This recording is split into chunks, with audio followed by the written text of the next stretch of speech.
2022, 3:35 p.m. and the meeting is hereby called to order.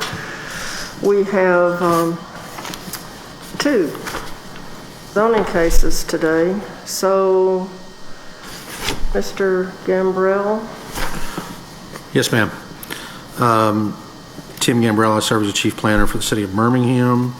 This first item, ZAC 2022-7, is located in the 5 Points South neighborhood, and it is an application to change zone district boundaries from QB2 to mixed-use medium, filed by the owner, Tim Owens, for the property located at 1804 12th Avenue South, which is situated in the northeast quarter of Section 1, Township 18 South, Range 3 West, 35205, and it is in Council District 3.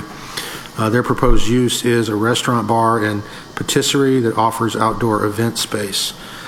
The current use is an event venue and tourist home known as the Rucker Place, which is listed on the National Register of Historic Places, built in 1900 by a Civil War general. Let's see, Tim Owens, I guess in the interim, the most recent use has been as an event venue, and now Mr. Owens has bought the home in 2021 and intends to operate a restaurant and bar and patisserie there. The property and abutting land uses, the subject property sits on 0.39 acres of land, currently zone QB2. The parcels surrounding the property are zone B6 for the Health and Institutional District, which is primarily UAB. Current zoning district allows the following uses: any use permitted in B1 neighborhood business district, signs or billboards, an automobile trailer display, sales room, public garage, amusement. I don't think I'm going to go through this entire list. I guess those are the uses that are allowed by the Q. Is that right? It's just the uses allowed. Okay, those are just uses allowed within that district. So there's a long list of uses there that are allowed within the QB2. The applicant's proposal is to repurpose the building known as Rucker Place into a restaurant, bar, patisserie named Frenchie's. The new restaurant concept will include brunch, lunch, dinner, French culinary technique, dishes enjoyed in thriving Epicurean cities. Let's see, space features traditional restaurant, bar, late night bar, alfresco event space, patisserie cafe for breakfast and lunch, full service catering options, e-commerce meal delivery for service for business families, and a restaurant will allow 175 people to dine at any given time, and the applicant plans on employing 50 to 80 people at any given time. The city's framework plan identifies the property's mixed-use medium, which is a proposal that has not been adopted, but I think is reflective of the most recent community engagement. Mixed-use districts ranging from vibrant downtown environments to active urban villages, including residential, retail, entertainment, and office use. The mixed-use district medium is designed to have a similar mix of uses in the mixed-use low district, but with provisions for up to mid-rise buildings, which I think would be defined as 60 feet, and larger multifamily developments. In previous time, the property was zoned in 2001 for contingency office and institutional to QB2. Because of the current Q conditions attached to the property, a restaurant is not allowed. The current Q conditions limit uses to assembly hall, professional office, single-family resident, or tourist home, provided such use shall be an accessory use in conjunction with an event occurring at the facility and shall not be advertised or available to the general public. Number two, any existing exterior renovations or modifications shall be subject to review and approval of the city's historic preservation officer and design review committee. Signage, number three, signage shall be limited in size and number to the regulations of the O&I Office and Institutional District. And four, submission and approval by staff of a site development plan. Number five, the residential character of the structure would be maintained. The zoning ordinance, the applicant's proposed site plan shows 22 parking spaces on the site. The parking requirement for a restaurant is 1 per 100. So in this case, we would need 67 spaces. Therefore, the total number required spaces is 67.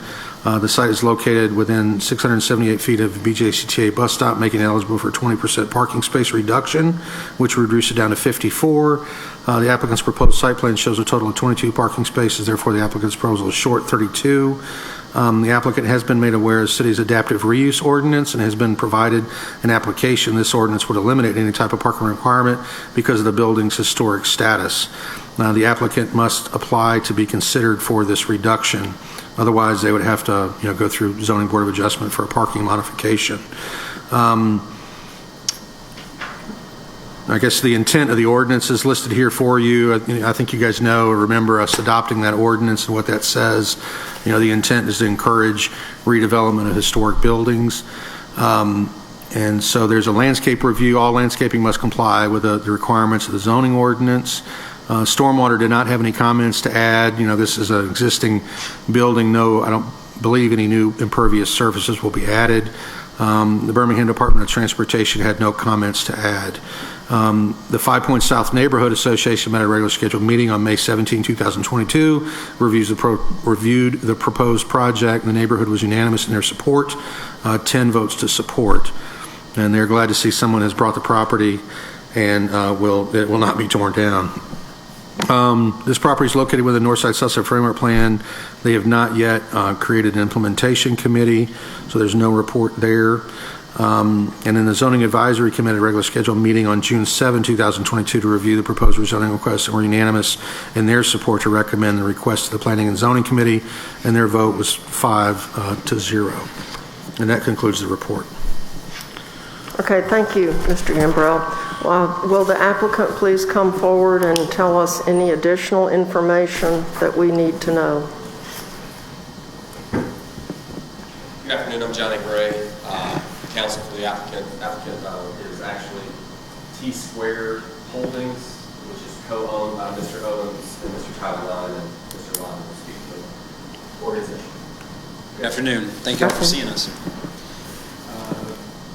Councilwoman Abbott, it's good to see you again. You were at the Neighborhood Association meeting we were at. We would happily answer any questions you guys have. Okay, well, I have some questions, but I want to let my colleagues ask their questions first, if you have any. Councilor Woods. Just a quick question for staff around the parking piece. I think you said you were going to point them to the new adjustments that were made on the historic. What would be the actual logistics of that? Could they go forward from here, but they would need to deal with that prior to going to full council, or? No, I think that they could go. Whoops. I think they could go through their rezoning, but prior to them getting any permit, they would have to, deal with their parking one way or the other. And if I think they're going to have a good application, for adaptive reuse. They have some parking on site. It'll just be a matter of them submitting an application that would be reviewed by the historic preservation officer. And I think once that person, approves the application, then, we'd be able to sign off on their building permits. I think they're going to have some building permits to improve the kitchen, and this zoning, I think, is contingent upon, or those improvements would be contingent on the zoning. So, we would hold that approval until they satisfy their parking requirement one way or the other. Either they go to ZBA or they go through the adaptive reuse process. I think the adaptive reuse process would probably be more beneficial to them. And I would say that just submitting us that application and we fill that out, and email it back into this, and I believe she's turned it into the historical review for us. We've also leased the property next door. It's a home office building, and so with that lease comes all the parking behind approximately 12 spaces, and the Nine Rucker Place has been removed, and regardless of what happens with the historic group, our architects and engineers are looking at exactly how many parking spaces that will end up adding up to, so we're confident that prior to any request. They would have to, because you wouldn't be able to get liquor licenses and things like that. You get hammed up again, coming back around. But I just want to get clarity on that. Thank you. Yeah, because 22 plus 12 is 34, and that's still not enough parking for a restaurant. Because regardless of whether the city requires parking or not, people are going to come in their cars. They're not going to walk. So what is your plan? So the other option is immediately adjacent to the structure is a large parking lot that is co-owned. It's two parcels. Half of it is owned by Dr. Buck's Oral Surgery, and the other half is owned by the church. It's just on the corner. St. Mary's. Yes, ma'am. And we're in discussions with both groups about leasing out those during specific times. I think the arrangement with St. Mary's will be more challenging due to schedule, but our hours aren't going to overlap with Dr. Buck's very often, and so we've got some encouraging discussions with them about leasing half of that whole lot, which that lot's quite large. I don't have the space total, but it should well over 30. And as long as you're a mountain goat, it's easy to park there. That is one tough parking lot. Well, the way that the restaurant's going to be entered, the primary entrance is going to be basically in the back. And so coming from that lot to the back is going to be much easier than all the way up around the front. So the main entrance will be at the bottom. Yes, ma'am. That'll be interesting. I'm very familiar with that location because it was a very active event location until the pandemic hit, and then we all know what happened to events. But my question is, why are you asking for mixed-use medium zoning instead of mixed-use low? Well, our understanding is it fits in with the city's long-range plan, and so it would be more in line with what the city was already. Well, actually, the long-range land use plan for this area hasn't even been adopted yet, so someone may be thinking that mixed-use medium is a good idea, but it's not in place.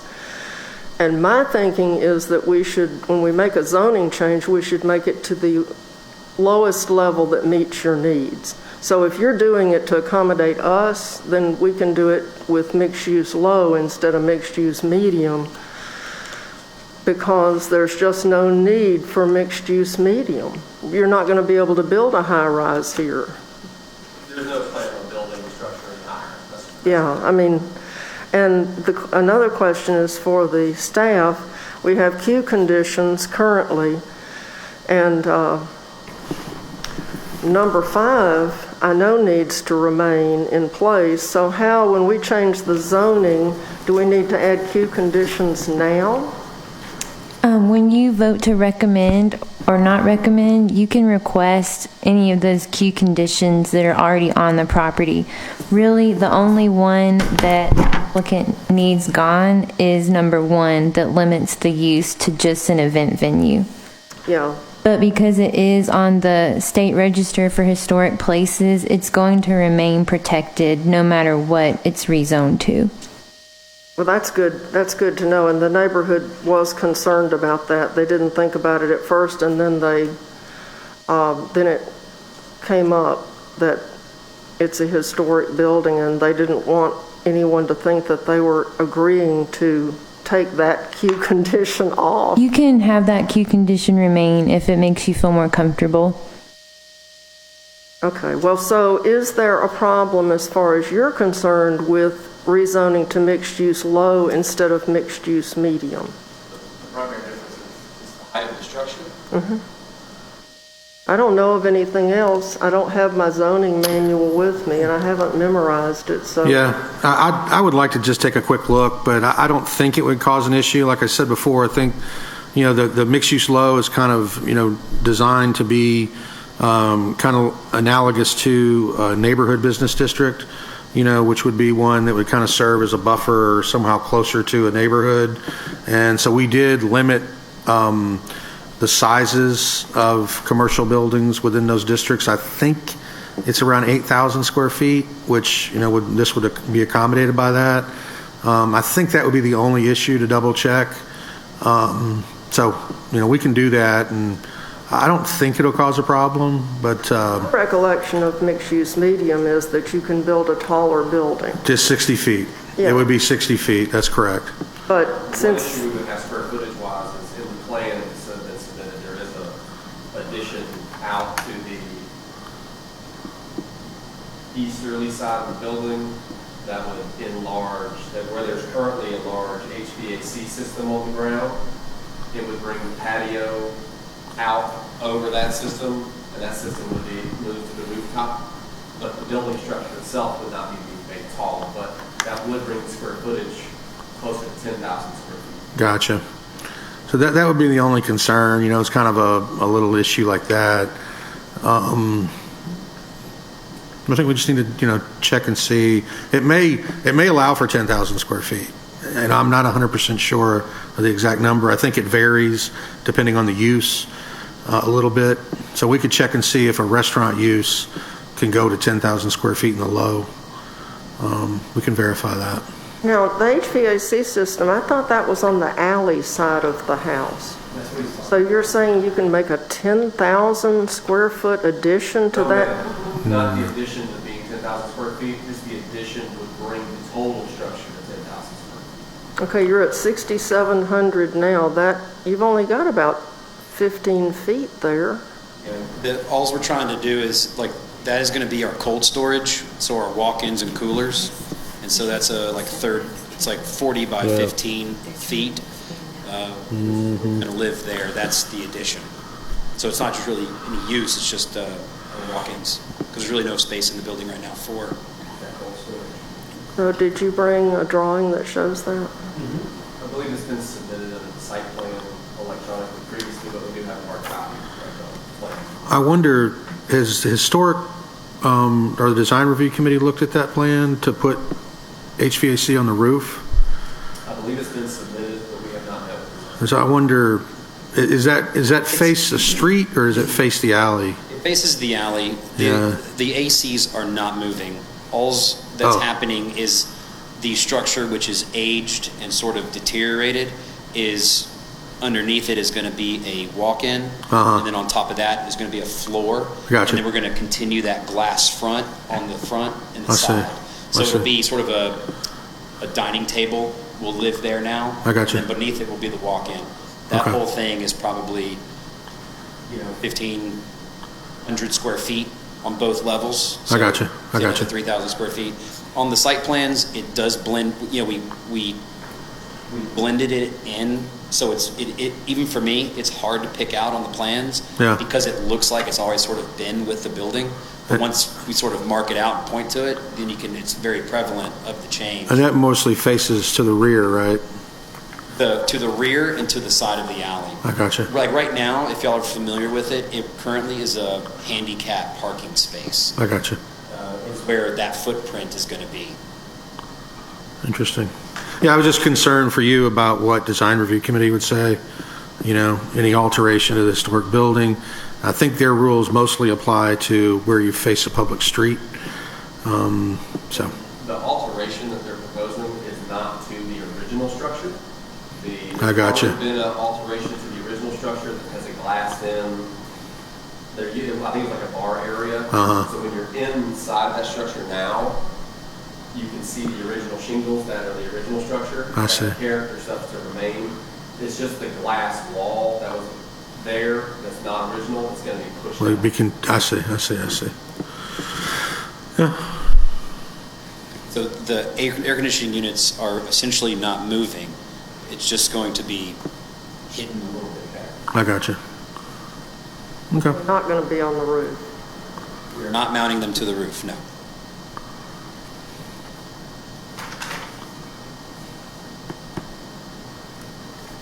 Okay, well, my feeling is mixed use low is the way to go. Yeah. But if we need to check, we can delay this for 2 weeks to our next meeting to get details. And to find out how large this addition is going to be, how many square feet. I mean, it's your pleasure. I think if we need to do that, we can do that. It would end up being a 2-week delay. One of the concerns of the owners is pulling permits to do all of the work, and we know with the World Games that are coming up, there's going to be a significant period of time where Yeah. there won't be, some city meetings and city council meetings. And so if we got approval through this committee at one level, I think the council will still have the discretion to approve it at a different level if it were more appropriate at that time. Well, no, we Yeah, have to we need to- approve what's printed and what's Yeah. published in the newspaper, and so we have to know, when it leaves this committee, we have to know what is true and accurate rather than sending it to the council, because the council can't change it without republishing it again. We do as height of any additional structure. Well, it doesn't make a lot of sense to rezone something to a use that is more than is necessary. It just doesn't. Our concern would be if it's low and it's got a square footage, and that limits kind of right on the edge of what they're planning on doing. Alter not just that small addition, but the design and the rest of the structure that we use. Well, I'm looking at your drawing, and I can't imagine that that addition is 2,300 square feet. But it's because it's two levels that it would add up to close to 2,300 square feet. How many square feet is the addition? It doesn't show on this drawing that we have.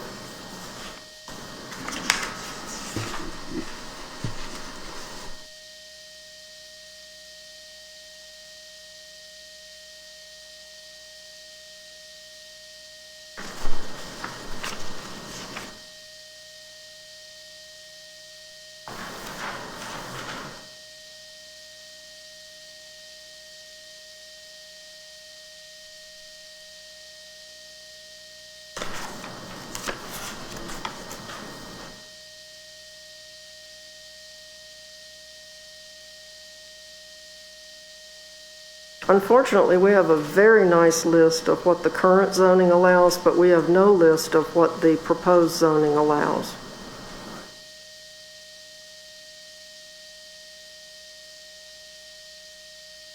So I think this sort of shows a little bit better. Perhaps. Right, so these posts is the current edge of the building. Say parking space. This, our walk-in is going to protrude out a little bit, so this is the addition. That'll come, this is the alleyway. This is the alleyway, this is that large parking lot. This is 12th Avenue South in the front, this is the parking lot. So this is that addition here. And because it's two levels, I think that's what kind of adds, those numbers are a little deceiving, like how much of the square feet.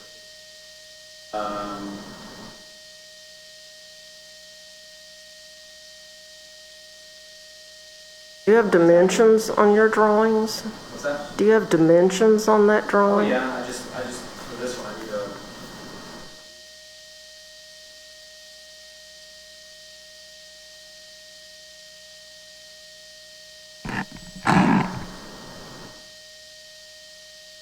Well, maybe we should table this and hear our other case and then come back after you've done your calculations.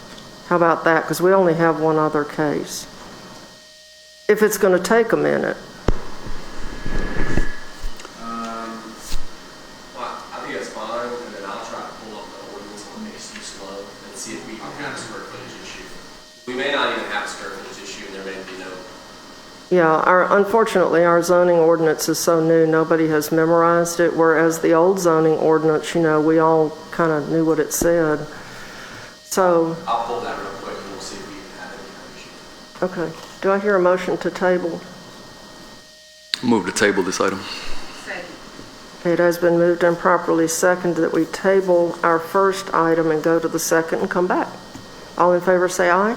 Aye. So our next case, Mr. Gambrell.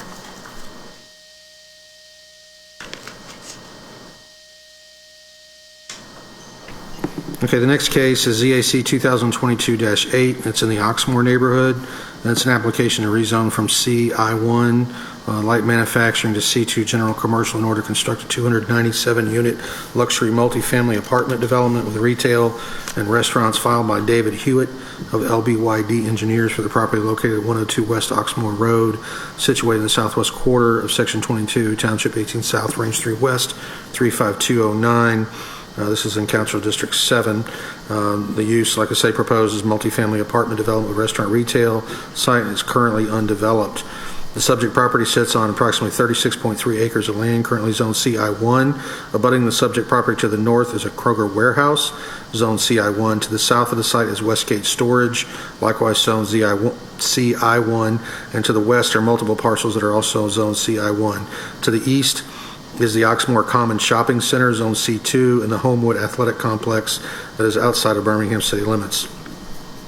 Current zoning, I1, light manufacturing district is designed to allow for light manufacturing office use potentially in business park setting, typically near a major transportation route, including Interstate State Highway, Red Roll Spur Airport facility.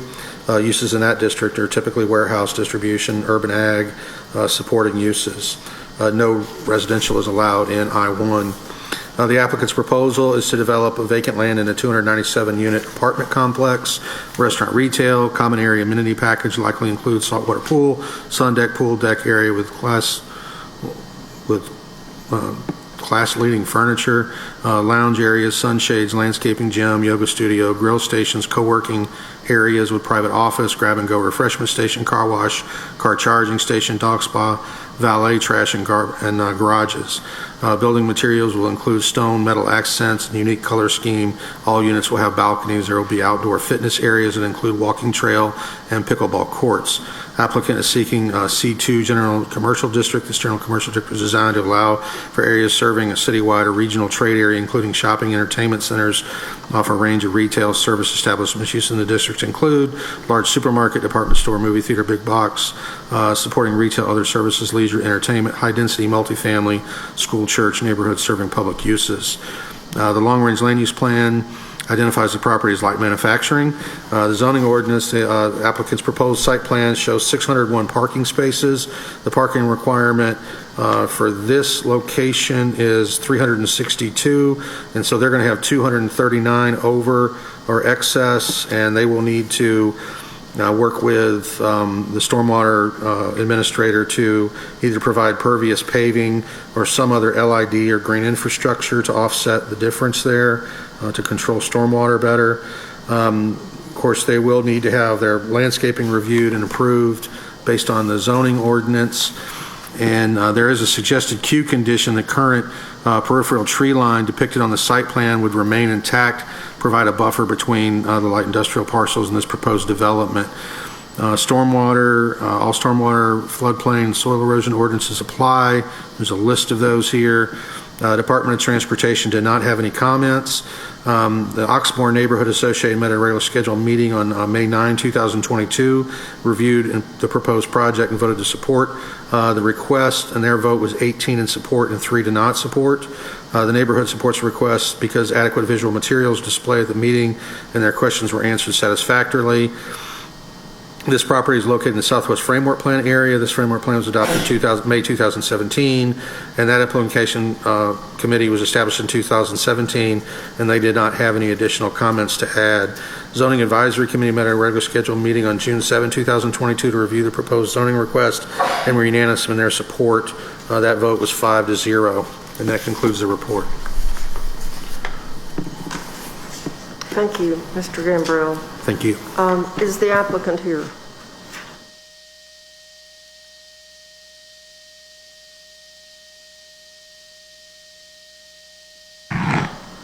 Good afternoon. My name is Eric Morrison. I'm with the Dobbins Group, 2914 Linden Avenue. We are the developer of the proposed project. It is a 40-acre site that has never been developed. It's currently vacant land. We are requesting a rezone to C2. We felt that C2 was the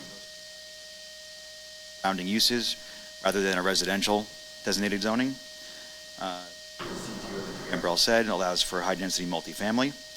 We consider Southwest Area Framework Plan. Our plan, we believe, for the boxes, or for the goals, I should say, on that plan.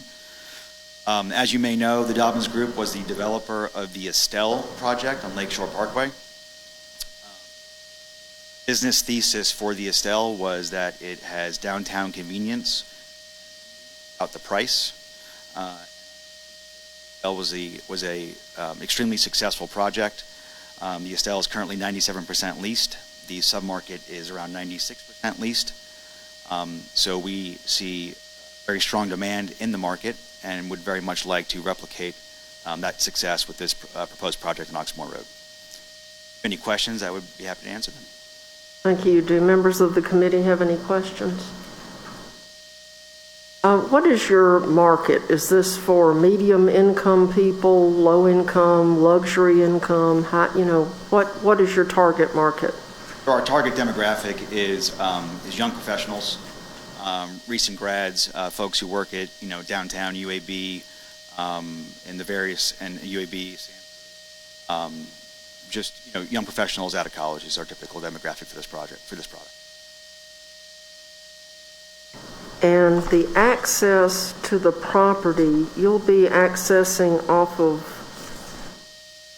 West Oxmoor, and is that your only? That can't be your only entrance and exit, is it? Met with transportation. I always imagine I live in a place with only one entrance and exit, and if a tree falls, no one can leave. But I guess you won't have any trees that are that big, so you won't have to worry. And where is the stormwater detention pond located?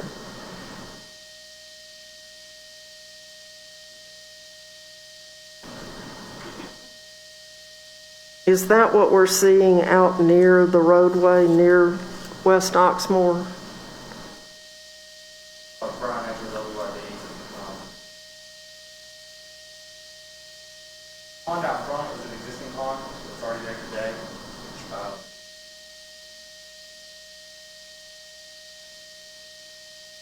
Pond is currently up on a hill up here, 80 feet above.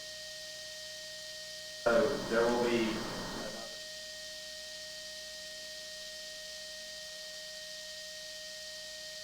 water on this side goes in every direction.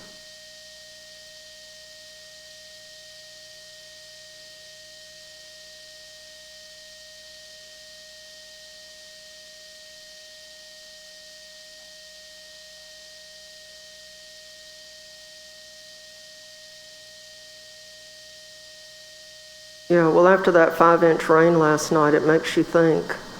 And where is the railroad track?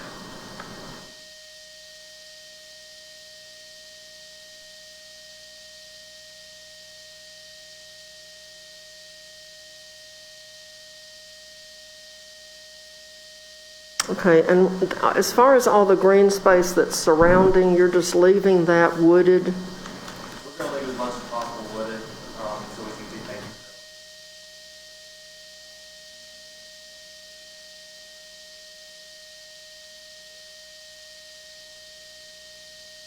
buffer is probably more important than us.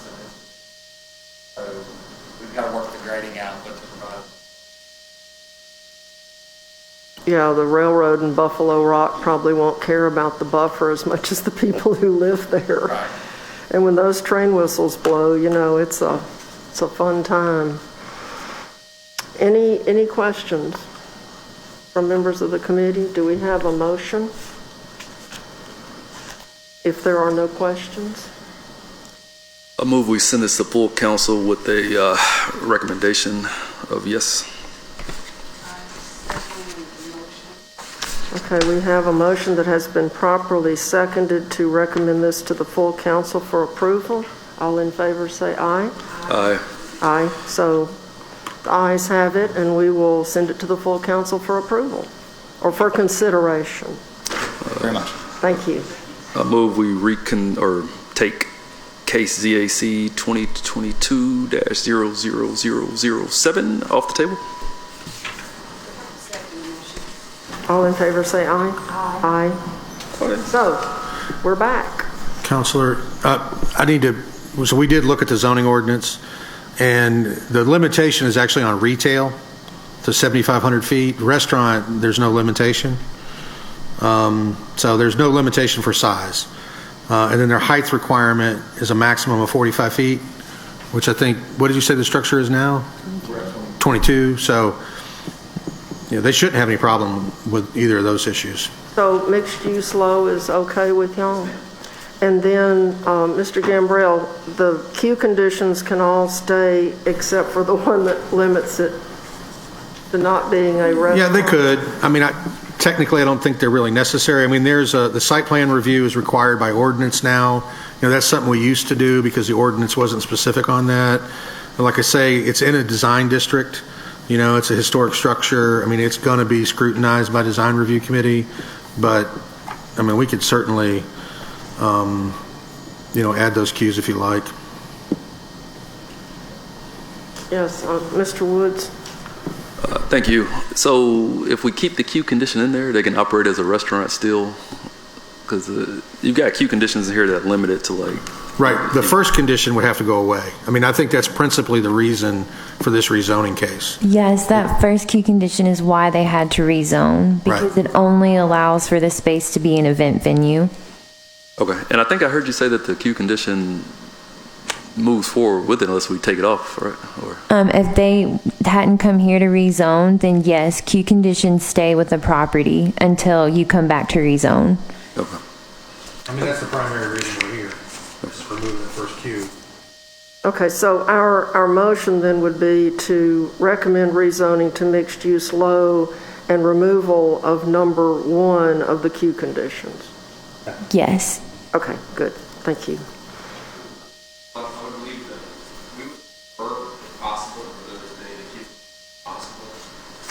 The historic nature of the structure by ordinance already is going to be protected just under the standard zoning ordinance.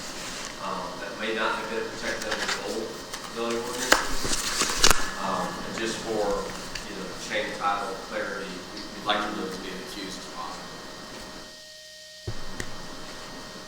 But item 2 says that any exterior renovations or modifications are subject to the review and approval of the city's historic preservation officer and design review committee. Now that's already a fact, correct? Yes, it is. Okay, 3, signage is limited in size and number to the regulations of the O&I district, which is about to not exist anymore. That's correct. Okay. And that's left over from the original rezoning. Okay, so 4 is submission to and approval by the staff of PEP for a site development plan. That's required now by the ordinance. That's required now, and the only one that the neighborhood mentioned to me specifically was that the residential character of the structure would be maintained. Now, are y'all telling me that the residential character of the structure is required by law to be maintained now so we can take this off, or should we leave this one here? I believe that it has to maintain that historic looking residential appearance on the outside, but if it makes you more comfortable, then you can add it in there because that condition's not going to limit the restaurant. Yeah, let's leave that one on there because I don't want to get in trouble with my neighborhood association. It is not our ambition or intention to purpose of buying a historical building if you're just going to change it. Well, we might not be as worried about you as the next owner. You always have to think of what happens when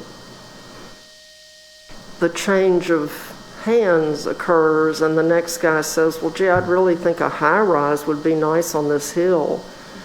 And who cares about these old houses anyway? I've heard people say it. So I would like to leave number 5, which I guess would become number 1. And then we could do mixed use low and take all these others off because they are included now in the ordinance. Correct? Yes, that's correct. Okay, just want to make sure. We don't want to make any mistakes. I guess originally we were just trying to amend the conditions, and then from our neighborhood association, they were the ones that recommended just the removal of the queue. That was news to me personally. That's why, we're here talking about the removal of the queue. They're the ones that brought that up and recommended that.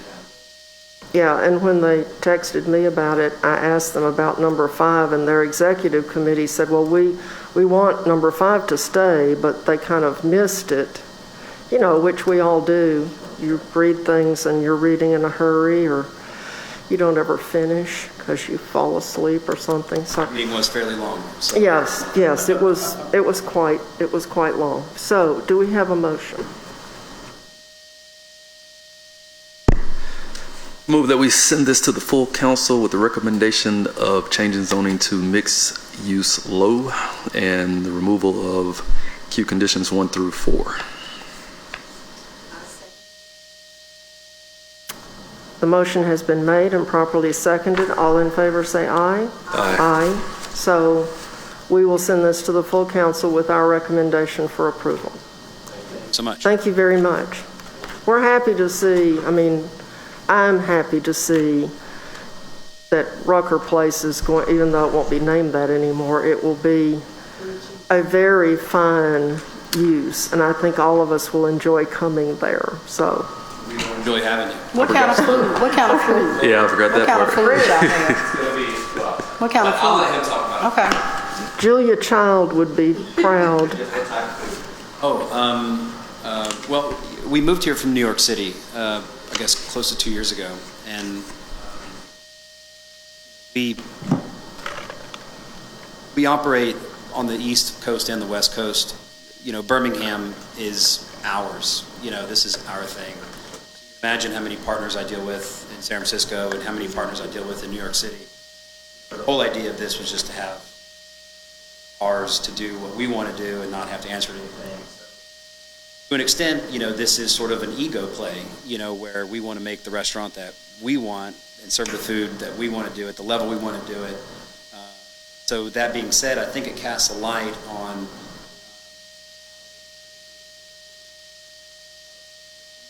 for this restaurant.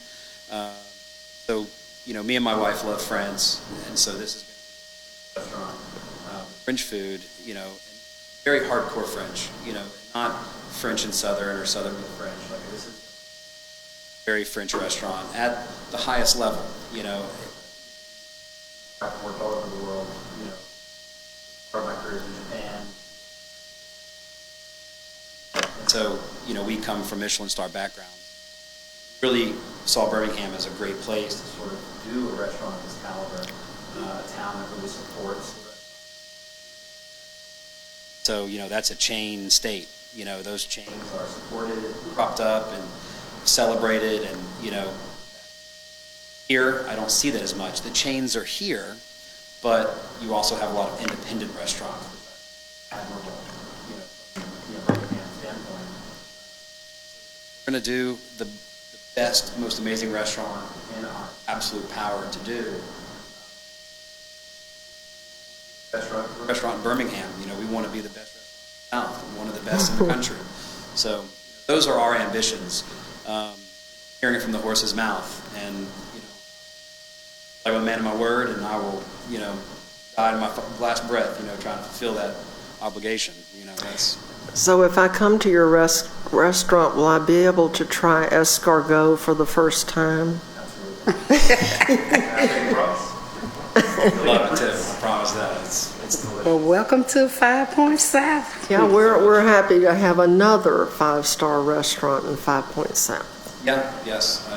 You've got good that's neighbors. Really the thing that made us fall in love with it. Is really just add to, you know, others, you know, and just continue culinary excellence, you know, acting member, you know, of that. Well, and you'll have to make good friends with the owner of the bed and breakfast, because she can send people 1 block to your restaurant. That's pretty nice. We are easy going and easy to get along with. And since she's the president of the neighborhood association, it's like a package deal. Well, thank you very much. Thank you so We much. appreciate it. Thanks. Thank you. Okay, folks, I sent you an email about the appointments that Dr. Lee is vetting them first to make sure that they actually have the time to devote to these boards, because we've had a couple of resignations from people who didn't realize what they were getting into. So I'm thinking for our next meeting, we will have sent you the resumes of the people who actually could do the job.